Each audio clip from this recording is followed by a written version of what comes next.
우리나라에서 외국인이 가지고 있는 주택과 땅은 어느 정도 될까요?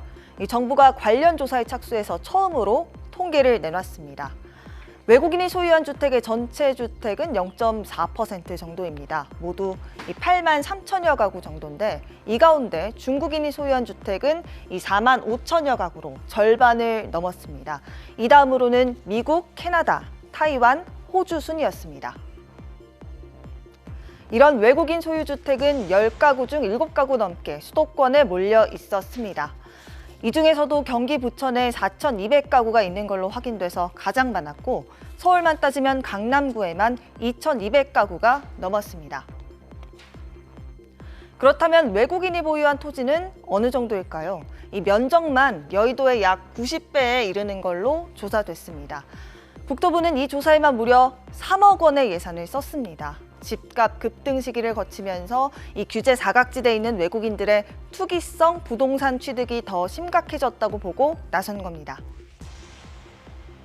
우리의 통계 또는 제도가 미비한 것을 틈타서 세금을 회피하는 사실상의 탈세를 함으로써 결과적으로 세금을 꼬박꼬박 내거나 주택거래 규제에 묶여있는 우리 국민들만 역차별당하는 너무나 불공정하고 불법적인 사태가 점점 심각해져 왔습니다.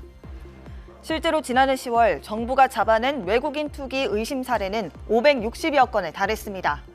경남 일대에서 아파트 등 19채를 사들인 30대 외국인은 일부 자금이 해외에서 불법 반입된 정황이 발견됐습니다.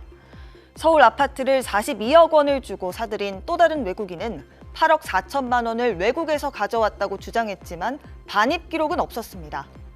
이외에도 3살 아이가 땅을 사는 등 투기로 보이는 징후가 계속해서 포착됐습니다. 이 때문에 국토부는 올해는 오피스텔 등 비주택 거래까지 조사 대상을 확대하겠다고 밝혔습니다.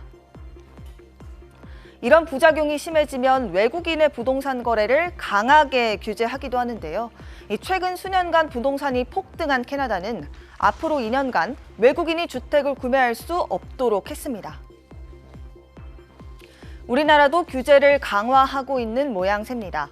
국토부는 우리나라에 살지 않는 외국인이 부동산을 매입할 때 한국인 위탁 관리인을 지정해야 하는 법안을 마련했습니다. 외국인이 부동산을 거래할 때 허가를 받게 하도록 하는 법안은 국회에 계류 중입니다.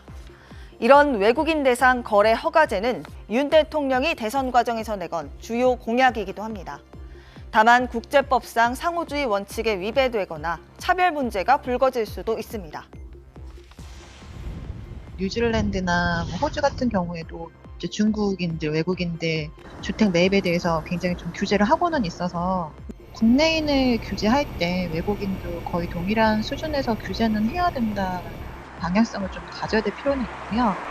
지금은 집값이 좀 안정돼서 괜찮지만 또다시 좀 상승할 여력이 있는 시점에는 일부 지역에 집중적인 투자를 하기 때문에 최근엔 부동산 경기 하락세가 약간 주춤해지면서 이 집을 사들이는 외국인들의 움직임이 더 활발해진 모양새입니다. 실제로 지난 3월 전국에서 부동산을 매매한 외국인 수는 전월 대비 29% 늘어났다는 조사도 나왔습니다.